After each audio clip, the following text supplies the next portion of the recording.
Il y a une déléguée à l'égalité filles-garçons au sein du ministère et elle nous a donné ce chiffre assez effarant de 130 000 collégiennes et lycéennes qui loupent l'école faute de produits menstruels. Je m'appelle Gaëlle Lenohan et je suis PDG de Marguerite et compagnie. Pour 50% de la population, hommes-femmes confondus, tout âge confondu, c'est encore sale, c'est encore un sujet dont on ne doit pas parler parce que sale est tabou.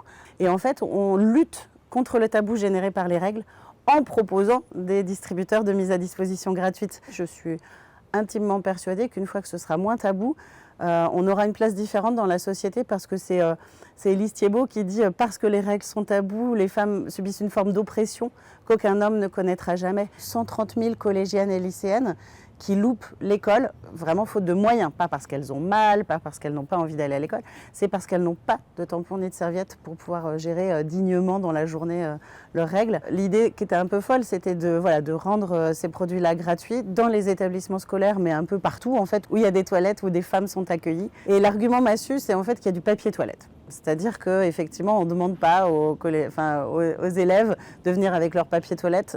Comme en entreprise non plus, on ne demande pas à venir avec son papier toilette. Or, on en a tout autant besoin sur une journée de travail, sur une journée de présence à l'école. Donc c'est vraiment une histoire d'égalité sur les lieux de vie, en fait, là où il y a des garçons, des filles, des hommes et des femmes. Et il y a plein d'autres pays où ils sont très avancés. En Écosse, il faut se rappeler qu'en Écosse, c'était en 2018. Juste quand je montais Marguerite, genre un mois après, je vois un article, l'Écosse décide de mettre gratuitement à disposition dans les collèges, lycées, universités. La suite logique, depuis janvier 2021, c'est gratuit pour toutes les Écossaises. C'est remboursé par l'État. Donc l'idée, c'est ça. Je travaille avec le gouvernement pour insister, faire du lobbying dans ce sens-là. C'est-à-dire que ça reviendrait, comme on est maximum 15 millions de personnes à avoir nos règles en France, ça reviendrait à peu près à 30-40 millions par mois pour qu'il n'y ait plus aucun problème, que toutes aient leurs produits menstruels remboursés tous les mois. Et c'est hyper flagrant comme inégalité entre les femmes et les hommes, une inégalité économique, une inégalité d'accès, c'est un budget qui n'est pas énorme pour un budget d'État et qui permet de régler cette inégalité une bonne fois pour toutes.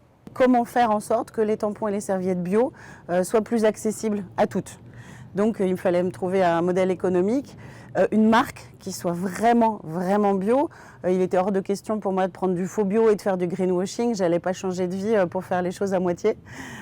Et puis une asso dont je serais mécène. Je donnerais une partie de mon chiffre d'affaires en produits pour les femmes SDF. À la fin 2019, donc en 4 mois, on avait installé 100 distributeurs dans 25 lieux, collèges, lycées, universités. Et là, donc, on est dans plus de 900 lieux en France et dans 7 pays à l'étranger. Et on arrive bientôt aux millions de bénéficiaires.